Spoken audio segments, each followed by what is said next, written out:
Deus está aqui, tão certo como o ar que eu respiro, tão certo como a manhã que se levanta,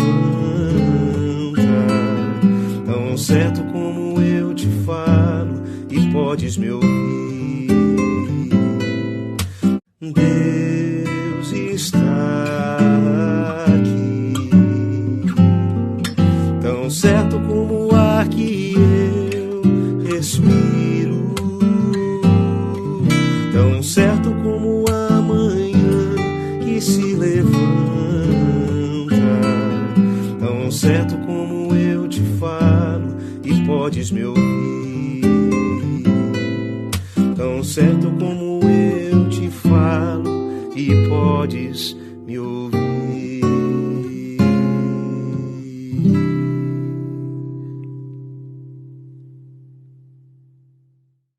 Olá, boa noite. Nós somos a família Ferreira Amorim Costa e fazemos parte da comunidade Somos e queremos nesse momento orar por todas as famílias, por você que está nos ouvindo nesse momento. Oremos. Santíssimo Deus, Pai amado, obrigado pelo Teu amor, pela Tua infinita misericórdia, Deus. Obrigado, Deus, pela comunidade Somos, ao qual reunimos, ó Deus, para Te servir, para Te adorar, Deus. Obrigado, Pai, por cada família, ó Deus, que representa essa comunidade. Obrigado por cada pessoa que está vendo, ó Deus, ouvindo, ó Deus, o culto, ó Pai, cultuando junto com a gente, ó Deus. Que Tu possa abençoar tudo com a Tua graça, com o Teu amor, com as Tuas bênçãos, Deus. E aqueles que não Te conhecem, ó Deus, a Tua palavra possa chegar para alcançar, transformar e dar salvação nos seus corações, ó Pai amado. E aqueles que Te conhecem, ó Deus, possam, Deus, se fortalecer com a Tua palavra e com esse momento de adoração, Deus. Abençoe, ó Pai amado, esse culto. Abençoe esse momento, ó Deus, que estamos reunidos, ó Deus, em Tua presença. E muito obrigado pelo Teu amor. É isso que eu Te peço, Te rogo, em nome de Jesus. Amém. Amém.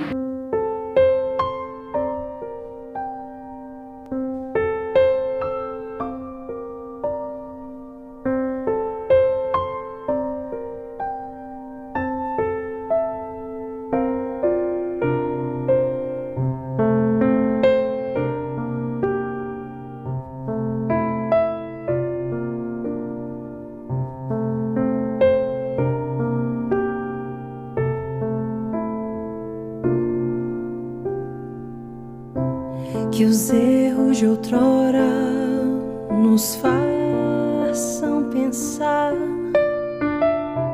que o tempo é agora, não pode esperar, que o amor não tem hora, nem cor, nem lugar, e só tem sentido se a gente se amar, que a nossa garganta desate esse nó, no abraço apertado, sem medo e sem dó, que a gente divida entre acordes e tons a honra e o prazer de juntar nossos dons, que Deus sobre nós multiplique esse amor sadio e sincero, no riso e na dor, que nossas canções falem sempre de paz, de menos, nem pouco demais,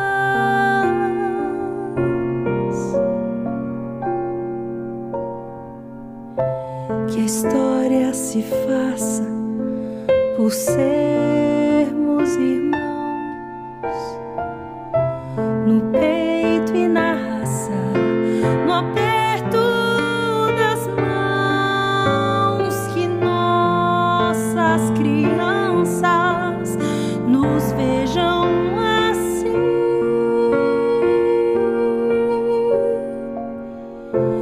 amigos no início, no meio e no fim.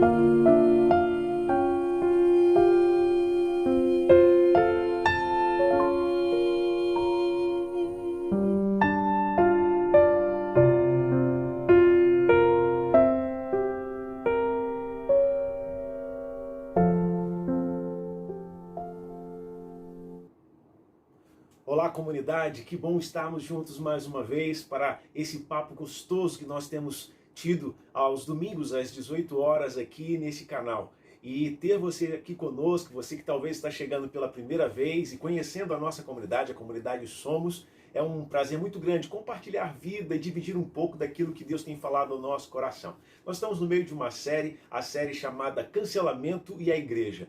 E na primeira palestra que nós tivemos a respeito desse assunto, nós tivemos um papo muito legal, muito interessante com o Gedrian. E o Gedrian estava falando a respeito sobre se Jesus estivesse conosco neste tempo, será que se ele vivesse nas redes sociais, ele seria cancelado ou ele seria aceito? E aí nessa reflexão que nós tivemos com o Gedrian, vimos também que ser cancelado ou ser rejeitado por fazer aquilo que é correto não é tão ruim assim, pelo contrário. Então nós também prosseguimos em conversar um pouco sobre a questão do cancelamento e as amizades.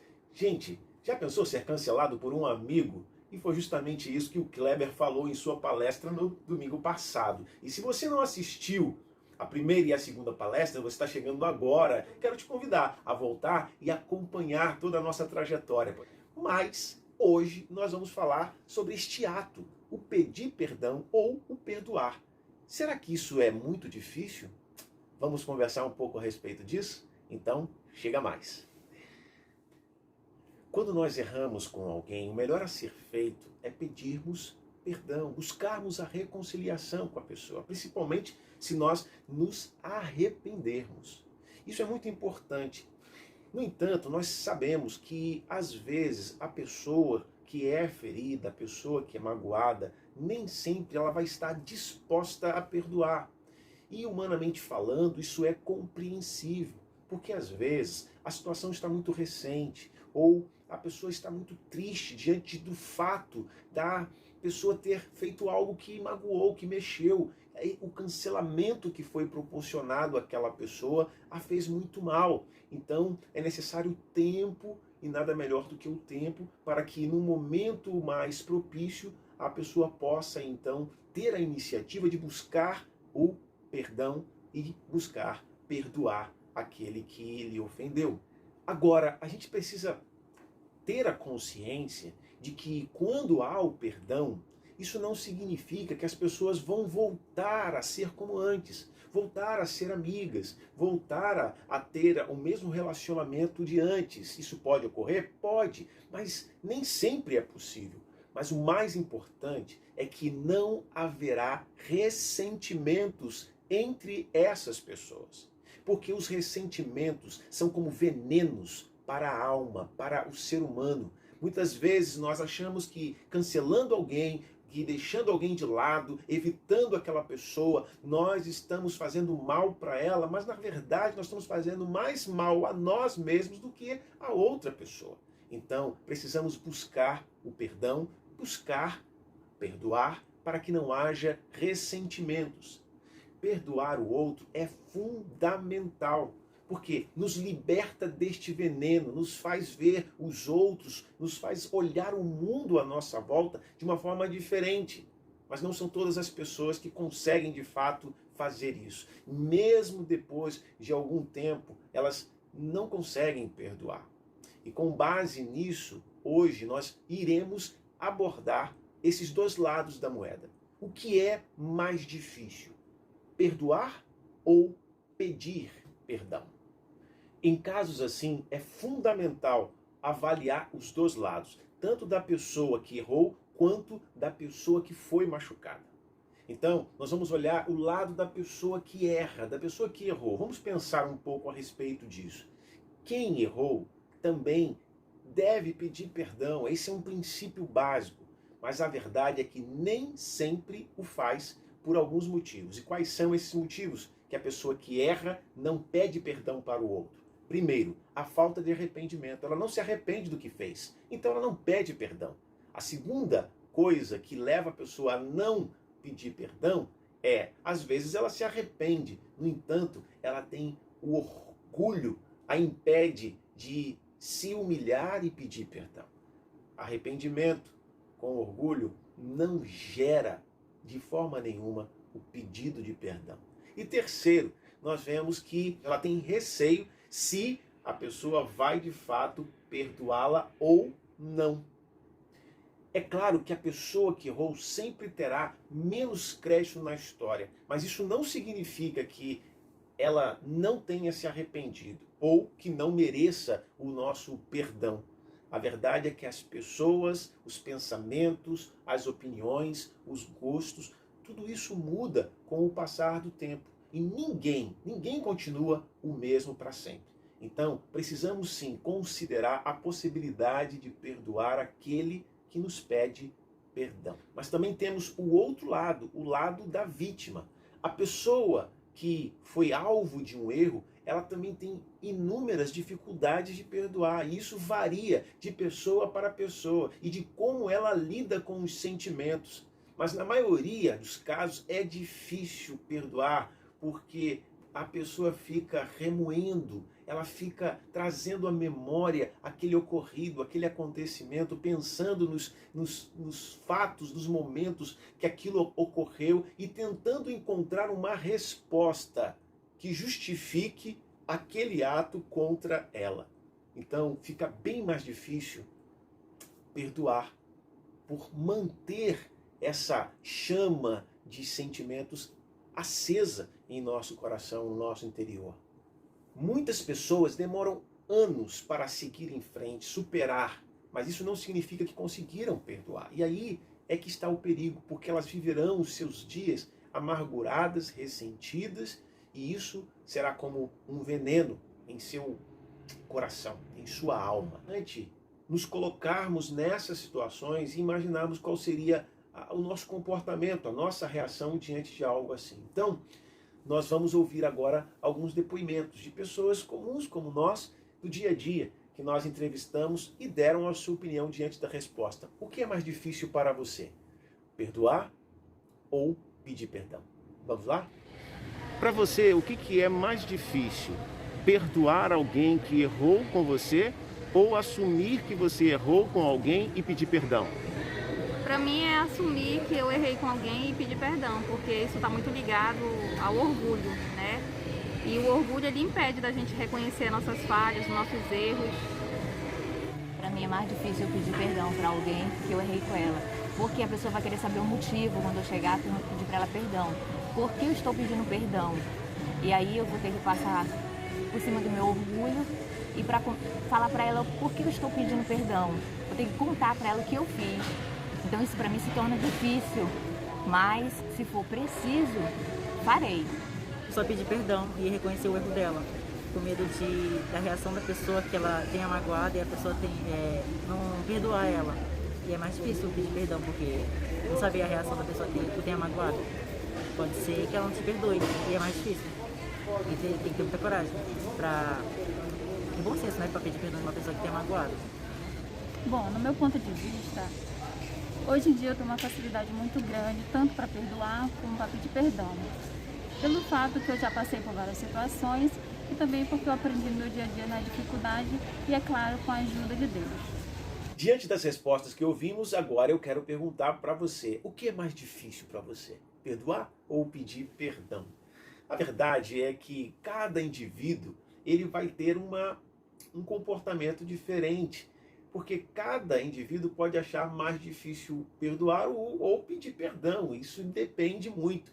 Tanto que nas respostas nós percebemos que para alguns perdoar era algo muito complicado. Para outros, pedir perdão era difícil. E para outros, nem uma coisa nem outra, porque já viveram tantas experiências ao longo da trajetória de vida que alcançaram uma forma de lidar bem com ambas as situações. E eles sentem facilidade tanto para perdoar quanto para pedir perdão. Mas a pergunta que eu quero trazer para nós aqui agora é a seguinte: o que o nosso manual de vida fala sobre essa questão? E aqui está o cerne da nossa palestra, e aqui vamos encontrar as aplicações para essa discussão que nós estamos tendo. Falar sobre perdão, pedir perdão, dar perdão, e não chegarmos a algo prático, aplicável à nossa vida, não teria sentido algum. Mas a Bíblia, o manual de vida, tem dicas importantes sobre o perdão nos relacionamentos. Na Bíblia nós encontramos então exemplos de perdão no relacionamento familiar. Lá no primeiro livro deste manual, nós encontramos a história de José. José, um dos filhos de Jacó, ele foi cancelado por seus irmãos. Seus irmãos o rejeitaram por ciúme. José pagou um preço altíssimo. José foi desprezado, foi vendido pelos próprios irmãos como escravo. José chegou a ser acusado injustamente, passou 2 anos inteiros numa cadeia por conta desta acusação. E tudo isso se originou justamente na rejeição, no cancelamento que seus irmãos fizeram com ele. Imagine o coração de José. Mas nesse cenário, aonde José estava passando de mal a pior, havia algo muito interessante. Havia a ação divina na história de José. Então nós vemos que José ele foi cancelado pelos irmãos, porém ele escolheu a perspectiva vertical para entender que Deus havia transformado todo o mal em bem. Vou repetir, Deus transformou todo o mal que chegou até José em bem para ele, mas também para os seus canceladores. Olha isso! Como que nós lidaríamos com essa situação? Deus abençoando tanto José, que foi cancelado, quanto os canceladores de José. Agora, como que José ele pôde lidar com essa situação? E aí nós encontramos esse relato lindo lá em Gênesis capítulo 45. E eu quero ler um trecho desse texto com você, que é muito precioso, muito bacana. Abra sua Bíblia aí. Lá do Gênesis 45, a partir do verso 1, diz assim: José não conseguia mais conter-se diante de todos os presentes. Então falou em alta voz: fazei com que todos saiam da minha presença. E ninguém ficou com ele quando se revelou a seus irmãos.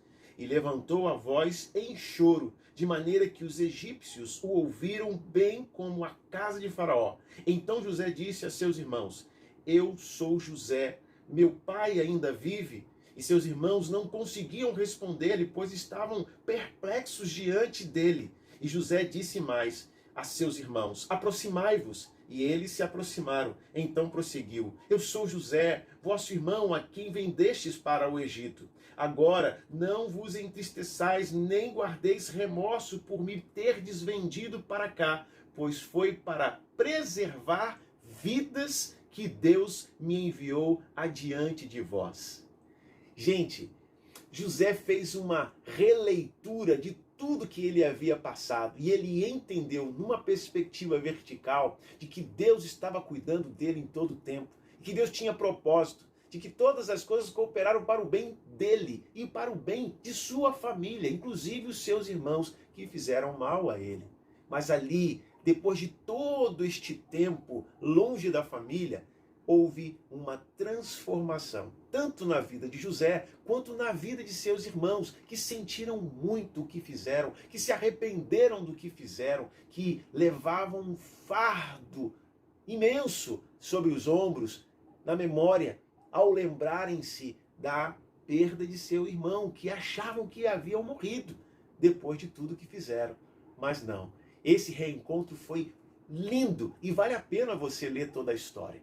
Neste momento, José entende que Deus transformou o mal em bem. E aí então nós vemos uma postura que é muito importante nesse processo. A humildade de José diante dos seus canceladores. Guarde isso, pois essa é a chave do perdão. Sabe por quê? Vejamos um outro caso aqui agora.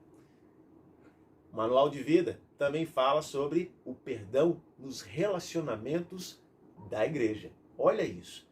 Pedro, um apóstolo, e Barnabé estavam, de certa forma, lidando com os gentios, diferentes deles, judeus, e não havia um bom trato entre judeus e gentios. E ali, naquele lidar, comendo uma refeição, eles estavam bem ali se relacionando. De repente chegara alguns dos judeus conhecidos, influentes e legalistas, no momento em que eles estavam ali tendo uma prática de vida muito semelhante aos gentios. E aí, naquele momento, Pedro se levanta, se afasta e meio que rejeita, cancela aqueles irmãos da igreja. Pedro e Barnabé e outros irmãos cancelaram os cristãos gentios diante das pessoas que chegaram e que eram da lei judaica, que eram zelosos e influentes na lei judaica. E naquele contexto nós vimos Paulo advertindo Pedro duramente, de uma maneira bem enfática, em defesa do evangelho, porque o comportamento que Pedro teve diante de seus irmãos, os mesmos que foram alvos do amor e da graça de Deus, mas Pedro os cancelou para não ser cancelado pelos seus. Olha, que coisa feia que Pedro fez, não é verdade? Mas quantas vezes nós não fazemos coisas semelhantes a ele nos nossos arraiais eclesiásticos? Muitas vezes nós desprezamos, deixamos de lado algum irmão, alguém, por conta de nós não queremos ser vistos por outros, que nós queremos ter um bom conceito, sermos vistos e sermos cancelados por eles. Mas a verdade é que Pedro, diante da advertência que recebeu de Paulo, e olha que Paulo era um apóstolo, mas era um apóstolo recém-apóstolo, mas com autoridade ele repreendeu Pedro e Barnabé, que foi na mesma onda. E aí nós vemos novamente uma chave para o perdão. Vemos a humildade de Pedro diante de Paulo. Pedro poderia estar ali, por ser também um líder, não admitindo ser advertido por Paulo na frente de seus liderados, na frente da igreja. Mas não. Pedro reconheceu o seu erro e ouviu a advertência de Paulo e com humildade reconheceu o seu erro e se arrependeu da sua prática. O terceiro exemplo que eu vejo aqui na palavra de Deus é o exemplo no relacionamento, o perdão no relacionamento com Deus. E esse para mim é emblemático. É quando nós nos lembramos que Jesus veio para os seus e os seus o cancelaram. Não o receberam conforme a narrativa de João. Mas Jesus, lá na cruz, no momento de consumar o seu sacrifício, a sua morte em favor de todos nós, lá em Lucas capítulo 23, verso 34, ele diz o seguinte: Pai, perdoa-lhes, porque não sabem o que fazem. Ah, gente, essa palavra, ela vai no fundo do nosso ser. Jesus estava ali sendo morto, crucificado, estava ali sangrando por conta dos nossos pecados, por conta das nossas faltas, em nosso lugar. E ele olha para aqueles homens que ali estavam e ele então diz: Pai, perdoa-lhes, porque eles não sabem o que fazem. Ah, queridos, esse é o maior exemplo de humildade que nós podemos ter. E o pastor Cirino Refosco, missionário da Junta de Missões Nacionais, em uma conversa bem gostosa que tive com ele, certa vez ele disse uma palavra, uma frase que muito marcou a minha memória. Ele disse o seguinte: a humildade é a capacidade de não se ofender com coisa alguma. Jesus estava ali na cruz e ele não estava ofendido com o que estavam fazendo com ele. Jesus humilhou-se se fazendo como um de nós, e humilhou-se até a morte e morte de cruz. E nem mesmo diante de seus algozes, diante daqueles que estavam lhe crucificando. Ele se rebelou, mas ele humilhou-se, porque ele não foi capaz de se ofender por coisa alguma. E essa é uma grande lição que nós tiramos para nós.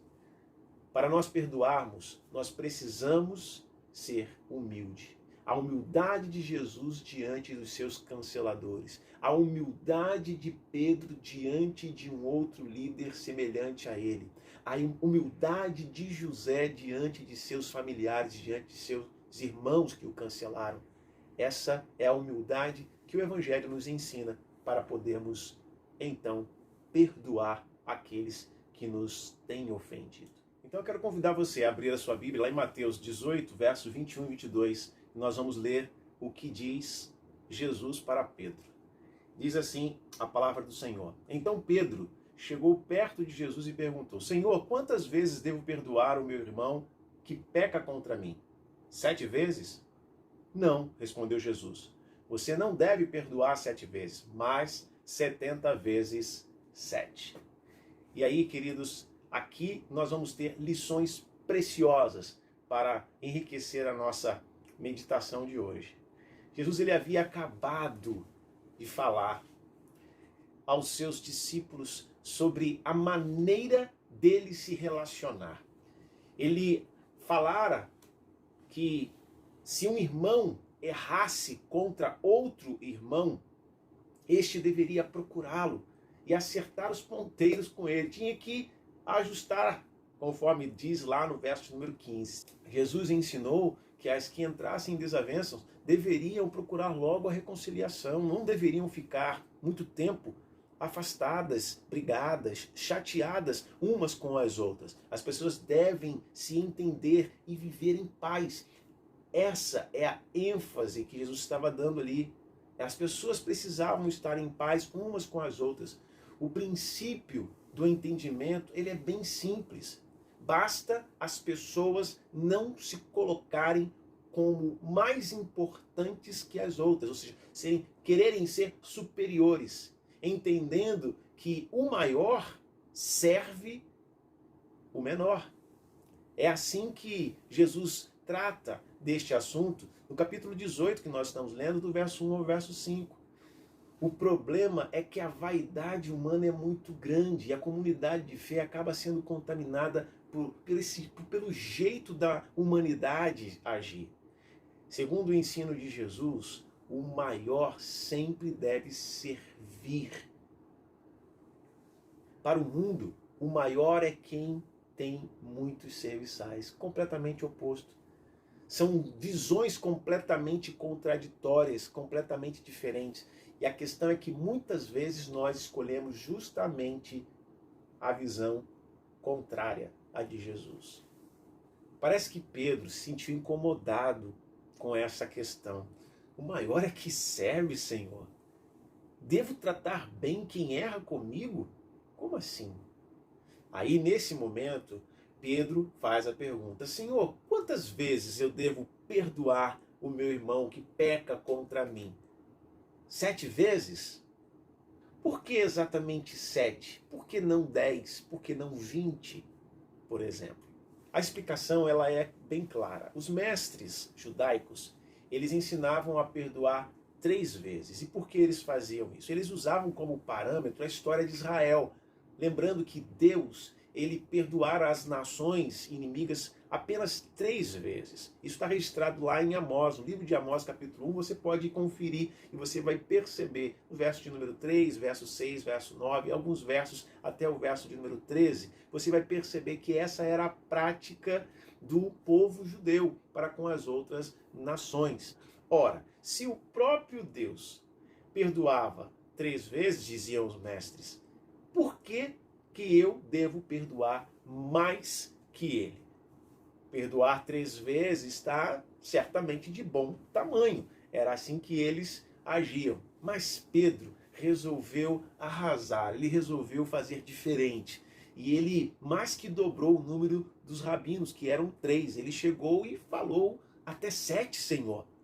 Além disso, 7 era um número simbólico, muito mais do que um número matemático. Era através do número 7 que se contava o tempo e tinham várias outras coisas associadas ao 7. A mística judaica dava a ideia de algo completo, bem extenso. Pedro não apenas excedeu o ensino dos mestres, como mostrou que estava cheio de disposição para perdoar. Ou seja, o Pedrão chegou com gana, com vontade mesmo, para fazer realmente a diferença. Mas Jesus, sempre desconcertante, deu uma resposta para Pedro que, por certo, ele não esperava. E se eu estivesse no lugar dele, também não esperaria. Talvez Pedro pensasse que Jesus lhe diria assim: rapaz, Pedro, olha, você de fato está crescendo e amadurecendo na sua fé, na sua vida espiritual, rapaz. Parabéns, estou orgulhoso de você, você me surpreendeu agora. Mas não fora isso que Jesus disse para Pedro. Não foram essas palavras que Jesus falou para Pedro. Pelo contrário, 70 vezes 7. E foi isso que Pedro ouviu. Bem, 70 vezes 7 dá 490. E é esse o número que nós devemos perdoar? Na verdade, a expressão que Jesus usa, ela é mais do que uma expressão meramente matemática. Ela é uma expressão teológica. Lá na cultura, na linguística da cultura judaica daquela época, o número 7 sugere um número infinito de vezes. Lá nos escritos que a gente conhece como livros apócrifos, o livro que é muito parecido com o livro que nós temos canônico, eclesiástico, ou seja, o livro canônico é Eclesiastes, mas o livro apócrifo é eclesiástico. E neste livro nós vemos que o 7 apresenta-se como num sentido de um número ilimitado de vezes. Não há limites para o perdão que devemos exercer. Porque nosso padrão não é o trato de Deus com as nações do Antigo Testamento, mas é o ensino de Jesus de Nazaré, o nosso Mestre Jesus, no Novo Testamento. Nós somos cristãos, nós não somos judeus. Então nós devemos consideremos que não há limites para o perdão que Deus manifestou em Jesus. Quem foi perdoado deve perdoar. Não há limites. Se nós recebemos perdão, nós devemos perdoar. Tanto é assim que logo em seguida do que Jesus falou, logo em seguida vem uma parábola do credor sem compaixão. Dos versos 23 até os versos 35 do capítulo 18 que nós lemos, nós vemos ali quem provou o amor e o perdão de Deus deve amar e perdoar as pessoas. João disse isso de maneira bem clara para todos nós. Queridas amigas e amigos, se foi assim que Deus nos amou, então nós devemos nos amar uns aos outros. 1 João capítulo 4, verso 11 diz estas palavras. Mas Jesus sabia o que estava dizendo. Perdoar faz bem, gente. Faz bem a quem perdoa. Sabe por quê? Porque essa pessoa fica sabendo que a outra parte não tem mais nada contra ela. Isso faz um bem imenso para todos nós. Também faz bem à igreja. Sabe por quê? Porque a comunidade de fé, quando seus membros estão brigados, o testemunho da nossa fé, ele é impedido. O mundo fica a observar e é mais difícil testemunhar deste amor de Jesus. E faz bem a quem perdoa, porque o perdoador tira um fardo do seu coração. Por isso, não deve haver limites para o perdão. Devemos perdoar sempre. Vou repetir, devemos perdoar sempre. Saber estas coisas, queridos, é importante, mas praticá-las é muito mais importante ainda. Se você tem mágoa ou ressentimento de alguém, se tem alguém que você cancelou em sua vida, se está bronqueado, chateado com alguma pessoa, procure acertar-se. Vá ao encontro dela. Será uma libertação para ela e também para você. E eu acho que vale a pena você considerar isso. Se ela for da sua comunidade de fé, será uma bênção para a sua igreja. Então, procure acertar-se, perdoe e no ensino de Jesus, até 70 vezes 7. E agora eu gostaria de convidar você para a gente poder ter um papo e orarmos juntos. Na sala do Zoom agora nós vamos nos reunir. E aí você não vai só ouvir. Lá você também vai falar. Aqui nós queremos ouvir você. Assim como nós ouvimos as pessoas que foram entrevistadas, você também tem voz na comunidade. E é importante ouvirmos as suas experiências, porque queremos crescer com aquilo que Deus tem feito na sua vida. Queremos te ajudar a crescer com aquilo que Deus tem feito na nossa vida. Então, você é nosso convidado. Clica no link e vamos lá para um tempo de convivência bem legal.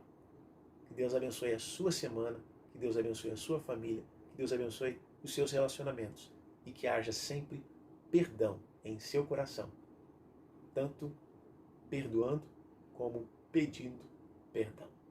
Um grande abraço.